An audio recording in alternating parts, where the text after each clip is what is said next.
Hola, Amanda. ¿Por qué no estás con tus amigas? Ah, claro, como eres fea. Ha sido por tu culpa, ¿eh? Por haber enviado esa foto.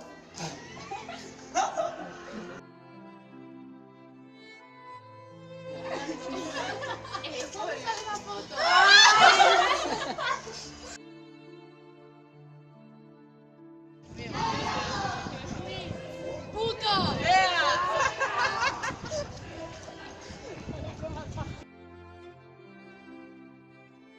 Mi cuerpo es mío. No tienes derecho a difundir mis imágenes.